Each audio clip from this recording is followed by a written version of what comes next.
The Hadith of Jibril is really considered probably one of the most important hadiths in all of the Hadith literature.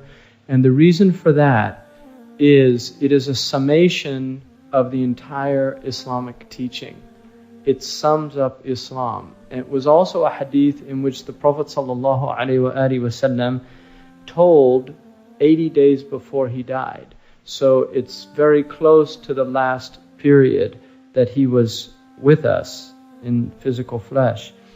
The hadith is related by Umar ibn al-Khattab radiallahu anhu, who Umar is the second caliph. He is also the second closest person to the Prophet ﷺ in terms of companionship, Abu Bakr being the first. He begins by telling us that they were sitting with the Prophet ﷺ, and then he said a man in white clothes, stark black hair, very striking person, emerges, and he says, وَلَا يُرَى عَلَيْهِ أَثَرُ السَّفَرِ, and we could not see any traces of traveling on him. Now what's interesting about that remark is that this is a desert town, Medina. There's really only a few thousand people living in this town. It's a village more than a city. I mean, it's considered a city by Arabian standards. But it is certainly not a place where people didn't know each other. People knew everybody there. Now, when this man comes in white robes, very clean, very fresh, no signs of traveling, they thought that was strange, which is why he mentions it. Because where did he come from? He would have had to have showered, changed his clothes. Nobody knew where this man came from, and nobody had ever seen him before. Well, he sits down and he places his knees against the knees of the Prophet ﷺ, which is very intimate. And then he places his hands on the Prophet ﷺ's thighs. Now in this hadith, which is the one that is the most famous, it doesn't mention it. It just says, وَوَضَعَ كَفَيْهِ عَلَى فَخِذَيْهِ. He put his two palms on his thighs. But there's another hadith that says on the Prophet's thighs. Now, there's some reasons for doing that. One, it would have been obviously a very intimate thing to do, as if he would have known the Prophet ﷺ, he wouldn't have done that. And it probably shocked some of the Sahaba because they would not have done that. But the way he sat was an Eastern way of sitting, which is like this. Traditionally, that was the way a student sat. In madrasa, it would have been considered rude not to sit like that. So, and obviously, if you've noticed Persian people and people that can sit like that for long periods of time, it's a very commonplace in some Muslim countries where they still sit on the floor. So then he says, أخبرني يا محمد عن الإسلام. Tell me, O Muhammad, Prophet ﷺ, tell me about Islam. أخبرني عن الإسلام. And the Prophet ﷺ says, Islam is shahada. That's the first thing he says. That it is an tashhad an la ilaha illallah wa anna Muhammad Rasulullah. That you testify that there's no God but Allah and Muhammad is Messenger, which is an act. It's not a belief. Shahada is not a belief. It is an act. It is an act done with the tongue. People forget that in Islam, words are considered actions.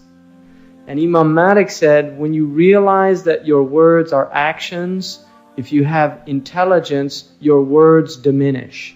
Because you're taking into account for your actions. The more words you have, the more accountability you have. He said, it is to say, an tashhad, an la ilaha illallah. So that's the first, it's called a rukn, which means a pillar. And a rukn is something you depend upon. It's something that holds other things up. And then he says that you pray 5 times a day. And then he says that you pay zakat, alms tax, you fast during Ramadan, and then you make the pilgrimage to the house if you're able to. At that point, the man says, Sadaqta, you spoke the truth. So the Sahaba, Sayyidina Umar says, Ajibna, we were really dumbstruck at that point. He's asking him and then he's confirming what he's saying. This is very strange because he's asking him a question. So now One of the things that we learn is question is a teaching device. A teacher will ask a question not because he doesn't know the answer, but because he wants something else to happen. So he asks him this question, and they still don't know who this person is. And then he says, now tell me about faith. أخبرني عن الإيمان.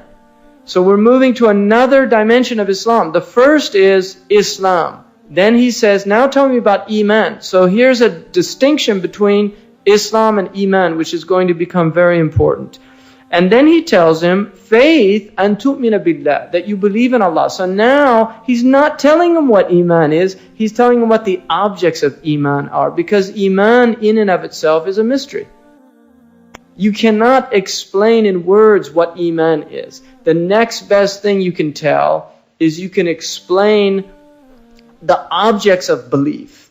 Belief itself is, the ulama say it's tasdeeq. It is to verify or affirm or have a conviction in one's heart about something. That is what belief is. But he gives him the objects of faith. He tells him it's a belief in Allah, His angels, His books, His messenger, the last day, and that you have faith in this measuring out of the world, that everything is determined and proportioned, and that you believe in both good and evil, which is very interesting because this is a problem in religion. It's called the theodicy, which is the problem of evil. And for Christians, it's probably been the great bugbear of Christianity, of trying to explain the presence of evil in the world. It has never been a problem for the Muslims. The Muslims are not Manichaeists. They don't believe in duality.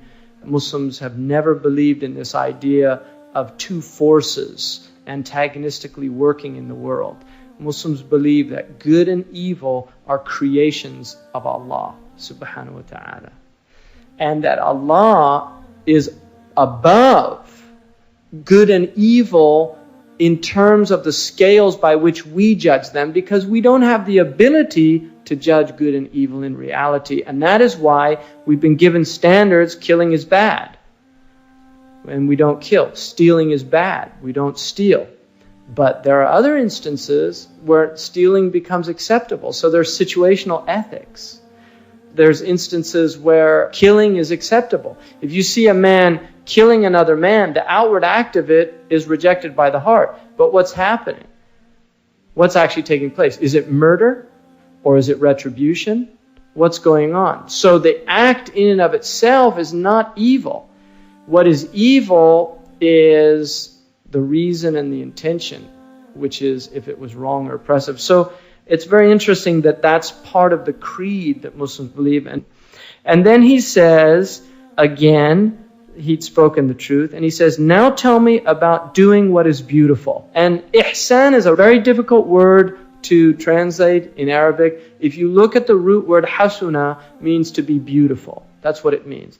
Ihsan, if you look at the word ahsana, it means to make something beautiful. It's called the transitive form of the intransitive verb. And if you know English grammar, an intransitive verb does not take an object. A transitive verb takes an object. So hasuna takes no object. You say hasuna zaydun. Zaydun is good. That's what you say. But if you said ahsana zaydun, you need to have an object. What did Zayd do that was good? Ahsana zaydun ila amrin. Zayd did good to Amr. So there, the idea then in ihsan is it's doing virtuous deeds. It is the act of bringing virtue into the world. And because virtue is the most beautiful thing in the world, it's the highest thing in Islam. Because by doing virtuous deeds, you make the world more beautiful. So doing good in the world is beautifying the world. That's what you're doing, and that's what that's about. So he asks him, tell me about what beautiful, and he says, doing beautiful means you should worship God as if you see Him. Now, just if you think about what that means is, if you can imagine that you actually are seeing God, how would you behave in the world? How would you treat other people, other creatures of God? How would you treat God's creation? If you go to somebody's house, You don't spit on their carpet. You don't urinate in the corner of the room. You do. Why? Because it's not your house. And you have to behave with proper comportment in the house. And the better behavior that you have, the more likely that he'll invite you back. So the idea of being in the world as if you see God is the idea that you are a guest in a dominion that belongs to God. And that if you actually behave in the world as if you see Him, you will behave appropriately. You will behave with excellent manners. You will behave beautifully. And that's at the essence of ihsan. And then he says, and even if you don't see Him, at least you know that He sees you. So the highest stage of ihsan is really to be as if you see God. But if you don't, at least you know He sees you, so that your behavior is still appropriate. And then he says, tell me about the hour. And the Prophet ﷺ said, the one being questioned does not know more than the one asking the question. In other words, the moment that the world ends is a secret. And so he says, then tell me about its amarat, its signs, its marks. So this is the signs of the latter days. The Prophet ﷺ says, the slave girl gives birth to her mistress. Now the ulama have always considered this a very unusual statement, but the ulama have gone into three dominant interpretations. One of them is that it is the turning upside down of social order.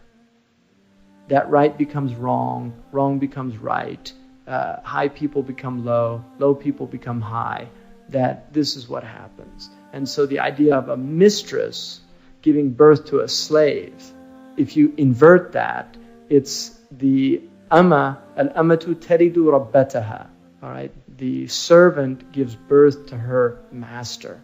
It's an inversion of realities, what's called qalb al-haqa'iq. So you see the slave girl give birth to her mistress. One of the interpretations also is that it means children will become completely rebellious against their parents, which in Confucian understanding is the worst possible sign in a human society, when filial piety no longer exists. Because the whole social order is based on the authority of the family. And the thing about families are not just. Children are in a despotic situation. Parents are tyrants, basically. But what the ethicists say is that justice is only necessary in the absence of love. So the reason that we tolerate family situations is because of that other element that exists, which is love. In other words, we know that the parent is doing what they do out of love for the child. So when the parent doesn't allow the child to eat what's harmful, candy or whatever, or doesn't allow the child to watch television, or doesn't allow, these are apparently arbitrary moves on behalf of the parent to the child. So the child experiences it as really a type of tyranny. And I always love the one where the child's like crawling and the parent comes and just picks it up and goes another direction. I mean, if you just look at a total act of despotism, I mean, that is a real act of arbitrary, despotic behavior. But obviously there's a reason, and that's why it's not tyrannical. It's on the contrary, it's benevolent. So, and then the man went away, and after we had waited, labistu maliya, he says we waited a time. Some say it was 3 days. It was a period of time. At which point, the Prophet ﷺ said, do you know who the questioner was, Omar? It's interesting, he waited a few days. He said, do you know who that questioner was? And this was also a sign that the Sahaba didn't ask the Prophet unnecessary questions. Because you would think Omar would have said, who was that, Ya Rasulullah? But they weren't like that. They were people that just, they asked what was absolutely necessary to ask. The Prophet ﷺ said, this was Jibril who has come to teach you your religion. هَذَا جِبْرِيلٌ أَتَاكُمْ يُعَلِّمُكُمْ دِينَكُمْ. The meaning of that is that this hadith teaches us the religion. That's the whole religion right there. Iman, Islam, Ihsan, and signs of the last day.